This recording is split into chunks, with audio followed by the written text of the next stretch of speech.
Morning, everybody. Morning. Happy Father's Day.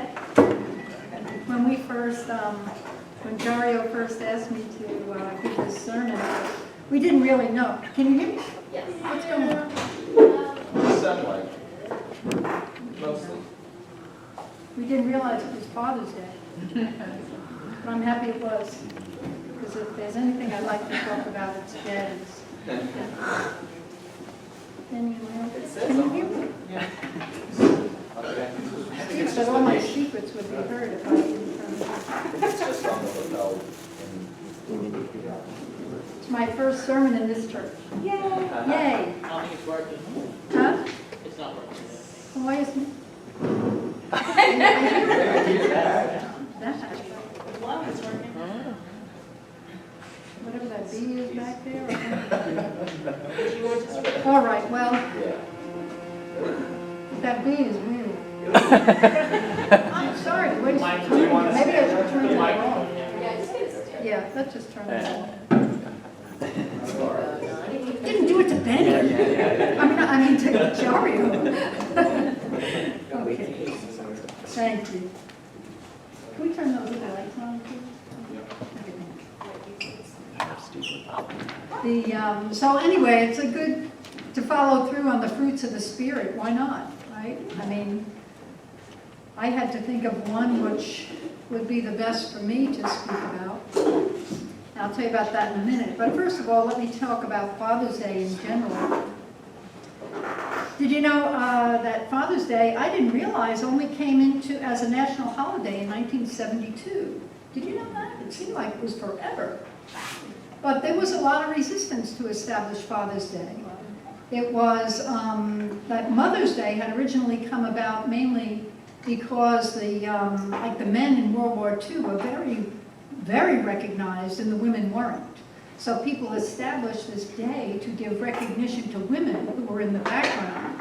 So that when it came time, the idea of Father's Day, it was actually the men who were more resistant to it, thinking, you know, we're already recognized. We don't need a day of flowers and celebrations. So it took longer for that. Kind of interesting to think about, you know, but here we are, we're celebrating fathers. Times have changed. There's many kinds of fathers, right, now. I mean, we have single fathers, and even in this room, we have people from many different situations. Right? We have grandfathers now, Steve. You know, Matthew and Dominic. Your grandfather, Matthew. Yes. Yes. God, I mean, he's you got all kinds of kids from many different things, so there's a part of a father in Matthew deeply. But, so we have to really recognize the value of fathers. When Dario spoke, he had said, you know, when you go to the Mother's Day, there's so many gifts and everything, but the Father's Day gift bar is very slim.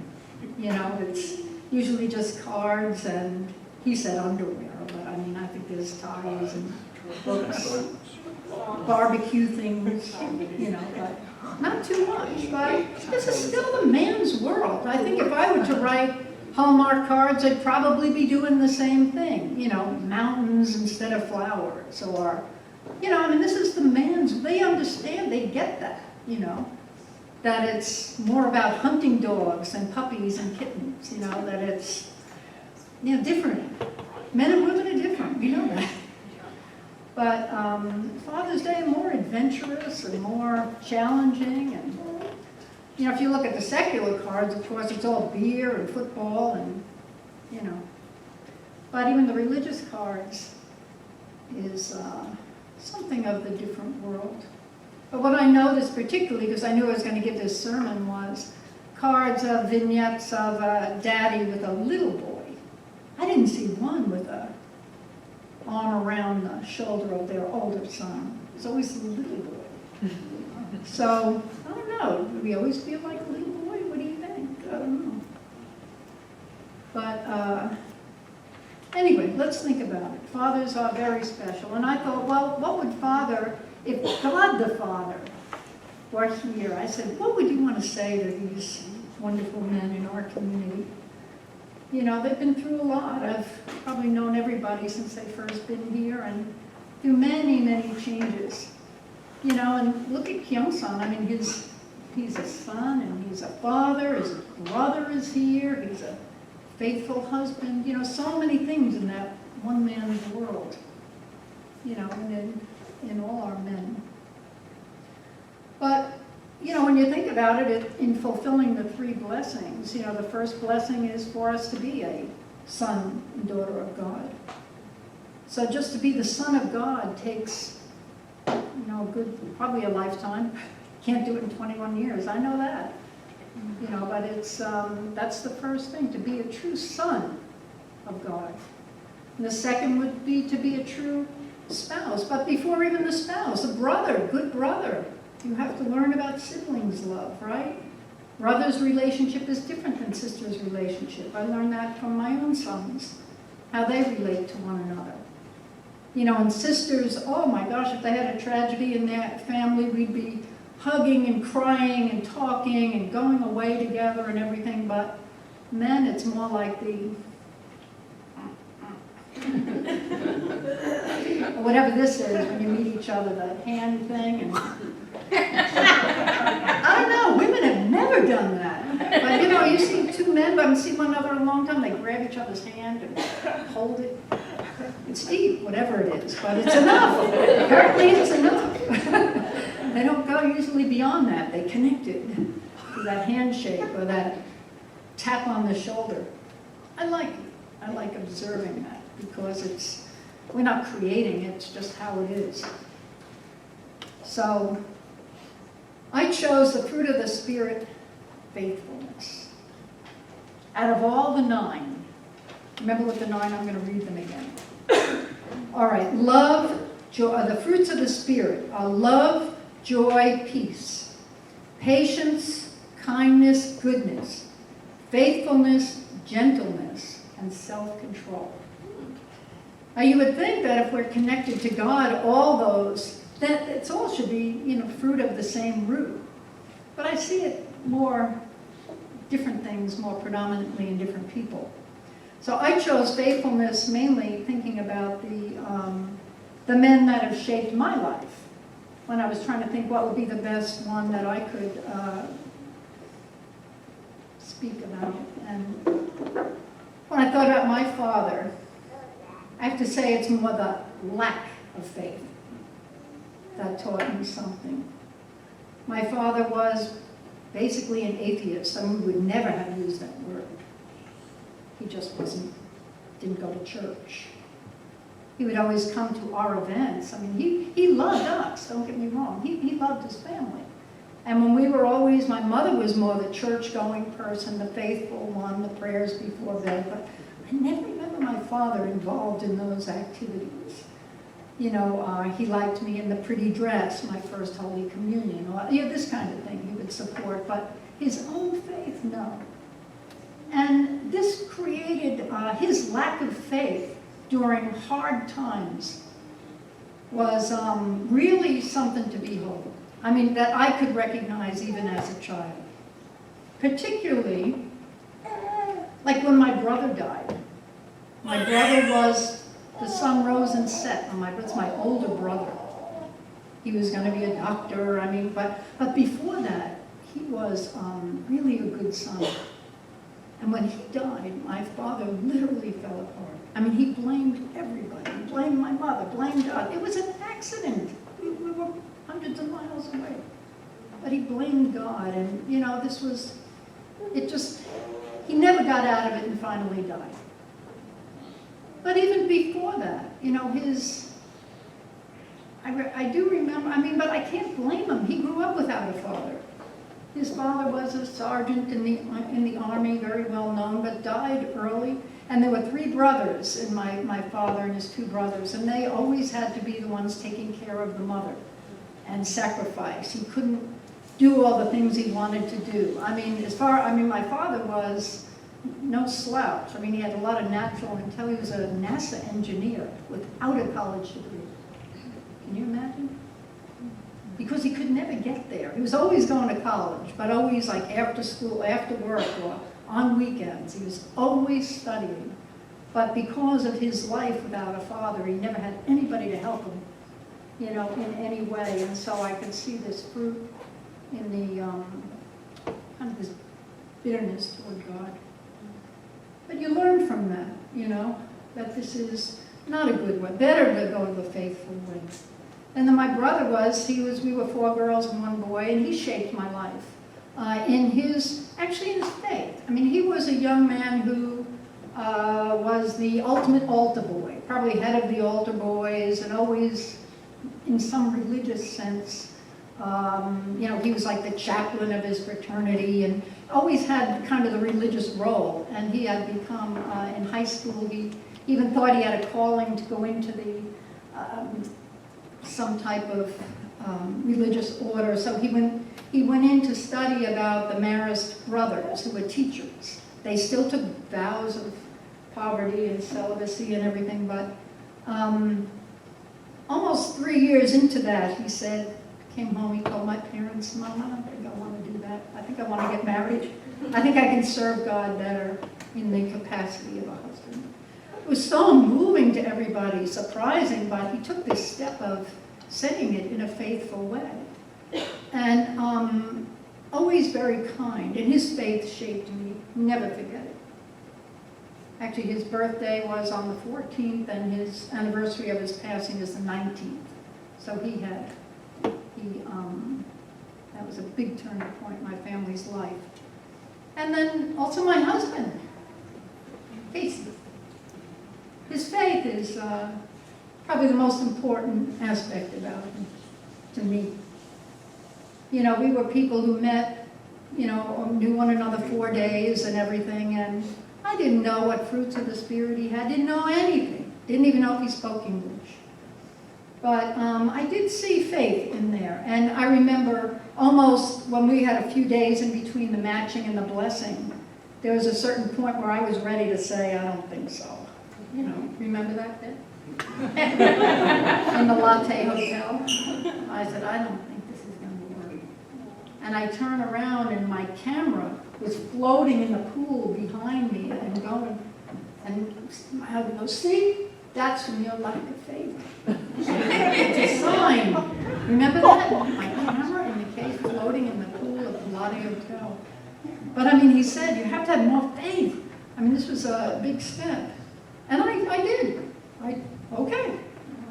That was a sign. Turn my life around right there, and it can happen quickly. But to this day, he does Hondo K every single day and marks what pages he reads. He's really the faithful one in our family. He makes sure we do pledge on beginning of the month at least. You know, he's organizing everybody's in a suit and tie and ready to do that. But even just the other day, he said, we were talking about, you know, different things, and he said, you know, without the faith, I have nothing. You know, I mean, his faith is what he trusts God put this family in his life. You know, when there's been challenges and adversity, he's always said, Mommy, don't worry. Always such a comfort, but always with some faithful word behind it. This has been profound to me. So without that, I don't know. You know, that has been very important in my life and has really shaped relationship with my husband because of his faith. And I know that'll be unchanging. It will not change. I can't see him suddenly losing faith because his whole life would fall apart. So you have to hang on. There's nothing, you know, it's good. And then my sons. You know, I mean, they're still developing their own relationship with God, but we raised our sons to try and really connect to God. And we did our best, you know, always trying to educate when we were doing different things in the movement, you know, how to, but we tried to educate. This is because of God. It's because of true parents who are doing this. This is, you know, you'll be stronger for it. God will bless our family for it. This kind of, always had to be God in there. It wasn't just, we're working or, you know, we're fundraising. It was always tried to educate a reason behind it, that they'd have something to hold on to later. Not just while growing up. You're trying to give them something for later. And like I said, they're still developing their relationship with God. I'm not saying that, but they've never lost faith in us as parents, right? I mean, he's my witness. They've never lost faith in the parents, and that's important. Because we're connected to God. They don't lose faith in the parents. You've still got that heart together, right? Because if you represent God to them, and they see God in that, well, then that's good. So that's where I am with the people that have really shaped my life. And then the people who I've seen around me. It's been those that had absolute faith. Did I have any other slides?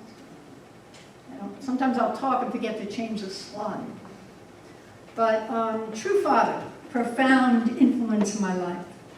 I think I've said before, I still say, thank God, I've met Reverend Moon in my life. I feel like somebody looking for a spiritual teacher, which I wasn't even conscious of, hits a jackpot to meet Reverend Moon. At the time we do, with his personal education to us, that coming from the Catholic background where it was the Pope, who was the Pope? Come on, there's no personal relationship there any more than he ever reached out for a personal relationship. The father said, I'm your father. Okay, I'll take it. But I felt like he knew me because, many times the words are very deep in your soul. This is from Father. This is God talking through Father. I loved Father. But Father spoke about a different kind of faith. Not just believe in me, believe in God. Catholic Church doesn't talk so much about God, the Father. Does it? I mean, Jesus and the saints, but God the Father is, this is great to start talking about God the Father. Am I going backwards? I'm going up. It's upside down. Okay. And he also said, don't have blind faith. Let's read this. Father said in the way of tradition, ignorance never made us perfect. We're living in the age of science and reason. So therefore, our new faith must be founded upon clear truth. The age of blind faith is over. Thank you. We can't just have faith in the Word. And when I say that, you've got to have understanding of the Word for your faith to really be meaningful. Like what if in the Catholic Church I held on to the fact of the virgin birth, right? I didn't understand it. You're just holding on to something you don't understand, doesn't make any sense, other than maybe a spiritual, somebody saying that. So you can have faith in the Word to a point. You've got to understand it. Because that understanding can change over time, right? Many things in the Catholic Church I may have believed, but given a higher understanding, very easy to let go, and you need to. Always look for the higher understanding. Because this is what Father is saying. Don't have blind faith. Believe and know what you're believing in. So many things like that. John the Baptist was the greatest of all saints. The church is named after him. Everything. May you hear the truth. There's a shift, okay? No, you understand where you were at then. But don't just hold faith in, well, it says this and I'm just going to believe. Saying that to the young people too. You have to feel it. You're a living human being. You've got to feel this and understand it. And because whatever your belief is, it's got to motivate you. It's got to move you to do what you do, right? What's good just having faith sitting in the bedroom or just reading 100K? You got to understand it and see how does that apply to me? What's the essence of it, right? So another important point is that God doesn't change. And so by believing in God, you can never lose. But your understanding of God will change as you go along. So faith also works both ways. Like God, you have to trust that God is faithful to you too, right? God says the word, and there's a Bible quote, which I'm going to say here. For the Lord is good, and his love endures forever. His faithfulness continues through all generations. So again, you can take the word, but you can believe in that word because God is invisible. But he's got to pledge to us his faithfulness to us, and we can pledge back to them, right? Same with the husband and wife, right? You pledge to one another. It's reciprocal. So faith could be also having faith in God, but knowing God is faithful to you too. He's promised you something, that he'll always be with you, no matter what. Believe it, and be faithful to God as well. You know, these are the things that can run your life. You know, we have to believe God's faithful to us and know it. Another wonderful thing that Father said, I mean, you know, the little blue way of tradition. I mean, how much inspiration we got when we were in the field holding these little blue books. You must see them, you know them from your parents, right? The Way of Tradition, volume 1, 2, 3, and 4. Such deep words from Father from the old days. You know, Father is very, very conscious about educating us, helping us understand, you know, especially about items like faith, I mean, these ideals like faith. And I always love this one. Father said, in the life of faith, we must be able to do these things. Number one, we must know there is a God. We must know where he is. We must be headed for that place. And when we find God and meet him, we must be the persons needed by God. So again, we must know where God is. First you have to believe in God. Know where he is. Can you feel that inside? Do you know where God is? I mean, just ask yourself, where's God? You gotta believe in God and know where he is. Where is he? Feel that, where he is. We have to be headed to that place where God is. And whatever you have to do to get there, what is that? Make conditions, make prayer. I think it's conscious intent to connect to God. It doesn't, it's like you can just go through your daily life, you know, and your 3 meals a day. But you've got to have conscious intent to know where God is. Where's God in this situation? Where's God in my life? Where's God? Why can I not feel God? Well, you've got to make that effort. What are you doing blocking yourself from God? Get there. But make the effort to get there. And then when you're there, be the person needed by God. And particularly in the role of a father. Right? If you get to that place, and you stand in that position, you say, I'm the person needed by God in this position. Well, let God work through you. Your life will change. You'll see people differently. Your children will appear differently. You'll act differently. When you're standing in God's place, and not just as the buddy or the friend. I mean, my mother was my friend. You know, I think my father would have liked to be. You know, but I mean, the fact is, we need different types of relationships. We need that person standing solidly in the position of God if we really want guidance, and that's who true Father was to me. And I trusted God. So that's why, even if a father makes mistakes or anything, you still can understand that. Like I said with my father, I understand why he was the way he was. He never grew up. My father was a big kid. He joked a lot, played a lot, played jokes on us as kids. I mean, you know, I remember him washing my hair and saying, with that Prel shampoo and telling him my hair turned green.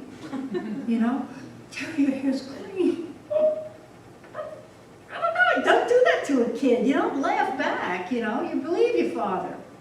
Oh, is my hair green?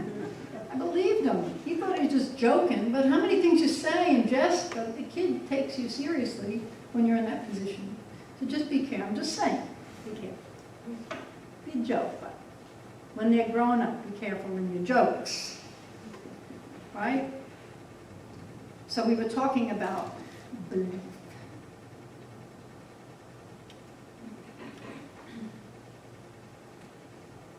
It is a deep process, developing your belief and your faith. It's moving, it's alive, it's not stagnant.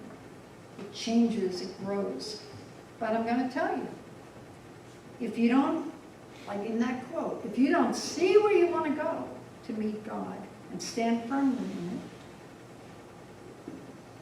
it, you just can't give up. Sometimes you don't see the result immediately, right? You might say, in all my faith and everything, it's not, why can't I change, or I believed something else was going to happen. Just never give up. You know, I had seen one where, someplace where, you don't know why different things stick with you, but, you know, belief is like, or faithfulness is like love hanging on. And you just picture somebody hanging on to love, you know, even if it's hard to believe, you still believe because, you know, it's belief, faithfulness is love hanging on, you know, and this can be very inspiring. I mean, you know, I don't mean inspiring while you're jumping up and down, but I mean inspire you to stay the course, you know, to be faithful. So, you know, when Father said, you know, be faithful, you know, we can love God, but I think I just want to say, you know, again, it's a two-way street. You know, we had to really love the true parents to feel their love. You know, you have to really trust in God to feel His love. And again, with a spouse, you know, if somebody says, I love my wife, and then they have an affair of some kind, you know, it's like, you know, the word is unfaithful. It's not just lack of love. Because see, you hear people justify and say, well, I loved you the whole time, I was thinking of you. You're right, you know. It's hard to trust that person's love ever again, you know, because they lost faith in the relationship. You know, this is very important to recognize how faith and love are connected, right? Always goes hand in hand. So remember that word, you know, when you say, I love the church. Do you have faith in the church? Do you have faith in not just the physical church, but in the essence of what this is all about? You know, don't just say, I love the church, and then do nothing but complain, or hang back, or not invest. You know, it's a two-way street. You've got to invest yourself, because yourself is in there, you love it. Comes back. You know, you've got to put yourself in. If you sit back in judgment of anybody, your parents, your wife, your children, it's not good. You have to be invested. You give and they'll give back. You know, this is faith in one another. And remind each other of that, right? So stay connected to God and never lose your faith. You know, like any other good fruit, it takes time. And I remember, maybe we saw in a video, I don't know, I remember Dr. Balcom sharing with me about when he spoke to Mother privately one time when he was made the president of the church. You maybe have heard this story, but he's got 5 children, and he had to say, Mother, I would like to do the job, but you know, none of my children are blessed. None of them are faithful. None of them participate. What can I do? And Mother made him the president of the church. And Mother said, don't ever lose faith in your children. God has a plan. God has a course. Stay there. You are there for them, and they're there for you. And I could recognize that. I'll never forget that story. And he shares that quite a bit. You know, that don't judge yourself either. You know, you're doing your best. And if you're stayed rooted in God, let the other people take their course.